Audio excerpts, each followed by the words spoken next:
আসসালামু আলাইকুম। আশা করি আপনারা সবাই ভালো আছেন এবং সুস্থ আছেন। তো এই ভিডিওতে কথা বলবো উইকলি যে স্টকগুলা টপে আছে এবং বটমে আছে পার্সেন্টেজ ওয়াইজ ওইগুলা নিয়ে কথা বলবো ১ম এ। এরপরে ডিএসইএক্স নিয়ে একটু কথা বলবো। আর সর্বশেষ কয়েকটা কোয়েশ্চেন নিয়ে কথা বলবো। তো চলুন শুরু করা যাক।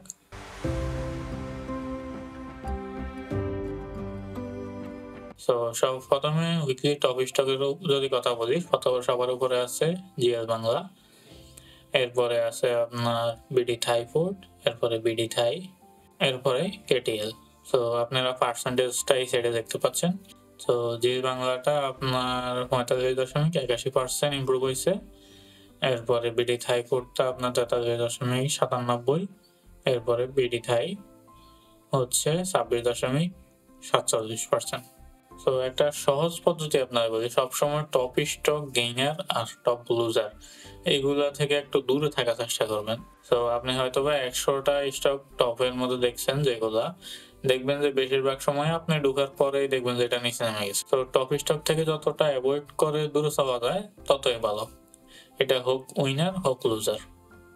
কারণ লুজারের ক্ষেত্রে আপনি বুঝতে পারবেন না যে কতটুকু পর্যন্ত লুজ হয়। উইনারের ক্ষেত্রে আপনি বুঝতে পারবেন না যে এটা কতটুকু উপরে পর্যন্ত যাবে। সো যতক্ষণ পর্যন্ত আপনি সিউর না হন ততক্ষণ পর্যন্ত আসলে এন্ট্রি নেওয়াটাই বিপজ্জনক। এবার আমরা লুজার দেখি। সো লুজারের ক্ষেত্রে সবার উপরে আছে ইন্টারন্যাশনাল লিজারিং, এরপরে ফার্স্ট ফাইন্যান্স, এরপরে প্রিমিয়ার লিজারিং, এরপরে ফার্স্ট ফাইন্যান্স। এখানে স্টকগুলো আপনাদের পরিচিত, আশা করি অলরেডি সতর্ক আছেন। এখন ডিএসইএক্স নিয়ে একটু দেখাই। সো ইন্ডেক্সে যদি আমরা দেখি, পুরো সপ্তাহের মধ্যে ১-২টা দিন পজিটিভ ছিল। ২টা দিন পজিটিভ ছিল, তাও ক্যান্ডেল কিন্তু খুব বেশি ভালো এমন না। আপনারা একটা নেগেটিভ মুভমেন্ট দেখতে পাচ্ছি। সো যেটা বেশিরভাগ দায়ী হচ্ছে আপনার আমাদের রাজনীতি বলতে পারেন বা যাই বলেন। এখন কথা হচ্ছে এই প্রভাব ইফেক্টটা কয়দিন থাকে? সো বেশিরভাগ সময় এই ইফেক্ট আমরা যদি দেখি সাময়িক অবস্থায় থাকে, এরপরে আপনার চেঞ্জ হয়ে যায় কয়েকদিনের মতো। সো আশা করি পরবর্তী সপ্তাহ আমরা একটা চেঞ্জ দেখতে পাবো। এখন আপনি বলতে পারেন যে ক্যান্ডেল আর কতটুকু নিচে নামবে। সো এখানে আপনি মোটামুটি নিশ্চিন্তে থাকতে পারেন, এই পর্যন্ত আসবে না আর। এখন এই পর্যন্ত আসে, বাউন্স করার পসিবিলিটিটা বেশি। সো দেখা যাক কি হয়।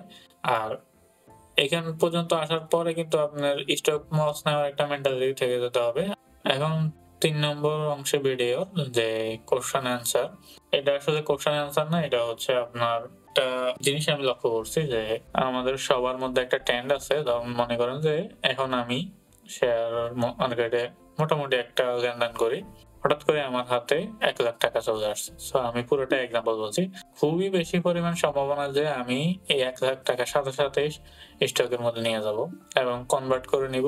এটা বেশি না, ১-২ দিনের ভিতরেই। সো বেশিরভাগ সময় আমাদের এটা হয়। যার কারণে কি হয়, আমরা ভুল শেয়ার কিনি বা মনে করেন যে আমার একটা শেয়ার শোকে আছে, ওই সময় আমার কাছে টাকা নাই। বাট হঠাৎ করে টাকা চলে আসছে, এখন আমি ওই শেয়ারটা কিনে নিচ্ছি, বাট ওইটা তো আর ওই অবস্থানে নাই। সো এভাবেই ভুল হয়।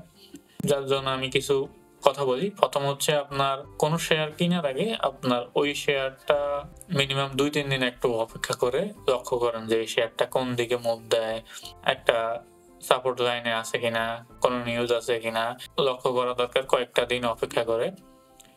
আপনি যে ভাববেন যে একটা শেয়ার আপনি চোখ দিয়ে রাখছেন, এটা ১০% করে জাম্প দিবে, এটা খুবই সম্ভাবনা কম। এমন হয় না মার্কেটে।